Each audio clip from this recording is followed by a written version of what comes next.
Esta chica está muy sonriente, pero lo que aún no sabe es que está a punto de grabar una película con un terrible monstruo, y de lo que se enteraría después la haría de verdad temblar. La chica de nombre Yoko Satomi, una veterana del cine para adultos en Japón, en 1998 fue contratada para filmar una película, donde compartiría escena con Issei Sagawa.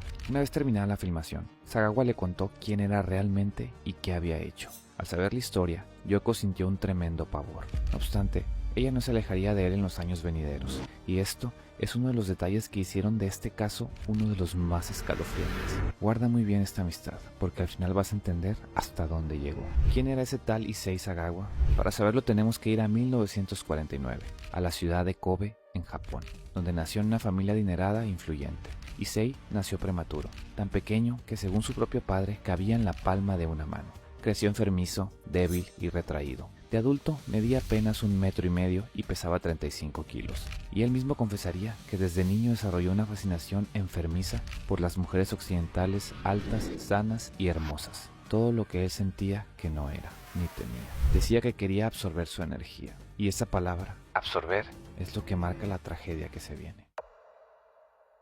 En 1977, Sagawa se mudó a París para estudiar un doctorado en literatura en la Sorbona, y ahí conoció a René Hartveld, una estudiante neerlandesa de 25 años, brillante, que dominaba varios idiomas. El 11 de julio de 1981, Sagawa le invitó a su cuarto, con el pretexto de que lo ayudara a traducir una poesía. Ella de buena fe lo acompañó para ayudarle, y lo que pasó ahí adentro es algo que no se puede describir en esta plataforma. Primero, y luego te lo voy a poner así. Imagina un chef en un restaurante que le llega una gran cantidad de carne y luego la guarda en bolsas pequeñas etiquetadas y las mete en un refrigerador para comerlas después en los días venideros. Ahora deja de imaginar al chef e imagina que aquí no había un restaurante. Era solo el departamento de París y un estudiante que jamás volvió a casa. Días después, Sagawa intentó deshacerse de 2 maletas en el lago de un parque. Fue visto y la policía lo rastreó gracias al taxi que lo llevó. Al arrestarlo confesó todo con una calma que heló a los investigadores. Caso cerrado, ¿verdad? Pues no, aquí es donde la historia se vuelve cada vez más extraña. ¿Te acuerdas del apellido y del dinero? El padre de Sagawa contrató a un abogado de prestigio y tras 2 años en prisión preventiva, un juez francés lo declaró legalmente demente, incapaz de ser juzgado, y ordenó internarlo en un psiquiátrico, sin juicio, sin condena. Mientras estaba internado, varias obras literarias sobre él se escribieron en Japón. Su crimen ya era cultura antes de que él saliera del hospital. Incluso el escritor Yuro Kara, que redactó la obra Carta de Sagawa Kon, ganó la edición 88 del premio Akutagawa en enero de 1983, siendo este el premio más prestigioso de la literatura japonesa. En 1984, Francia decidió quitarse el problema de encima y lo deportó a Japón. Y aquí viene el segundo giro, el más indignante. Los psiquiatras japoneses llegaron a la conclusión opuesta. Él estaba totalmente cuerdo y debía pagar por su delito.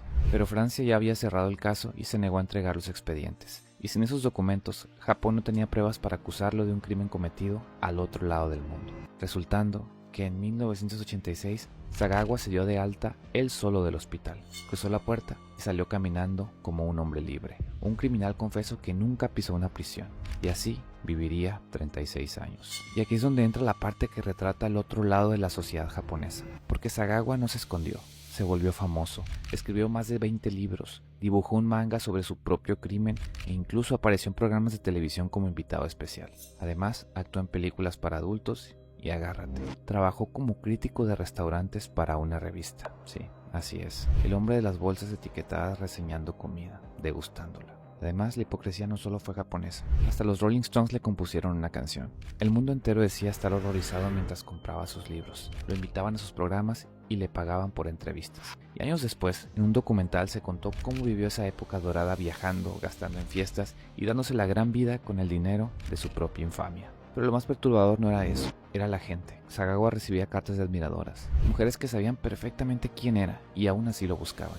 Iban a conocerlo por curiosidad y salían encantadas del encuentro. La sociedad no solo lo aceptó, poco a poco se fue enterneciendo con él, con el señor pequeño y amable que salía en la tele, como si la fama tuviera el poder de lavar cualquier pasado. Y mientras tanto, del otro lado del mundo, la familia de René soportaba en silencio cada libro, película, premio, manga que utilizaba a su hija como un objeto.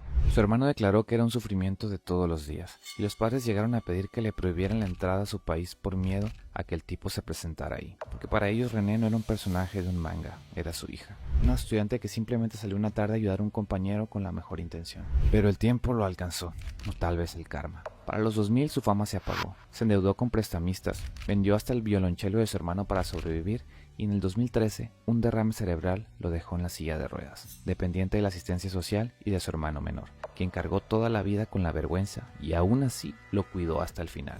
¿Y te acuerdas de Yoko, la actriz del inicio? Aquí vuelve, porque ella fue el ejemplo más extremo de esta fascinación. Después de aquel rodaje de 1998 y sabiendo ya toda la historia, no se alejó, al contrario, con los años se volvió su amiga, lo trataba con una serenidad casi maternal y llegó a decir que un solo acto no podía definir por completo a una persona. Y 20 años después, cuando un documental registró los últimos años de Sagawa, ahí estaba ella, cuidando al hombre convaleciente que ya casi no podía hablar. Le pintó un retrato para comunicarse con él cuando las palabras lo agotaban. La mujer que tembló al conocer la historia terminó acompañándolo en su decadencia. Issei Sagawa murió el 24 de noviembre de 2022, a los 73 años, pobre, enfermo y en la miseria, con un funeral privado al que solo asistió su familia, sin ceremonia, sin multitudes. El hombre que convirtió el horror en espectáculo se apagó sin público y quizás ese fue el único castigo que la justicia nunca pudo darle.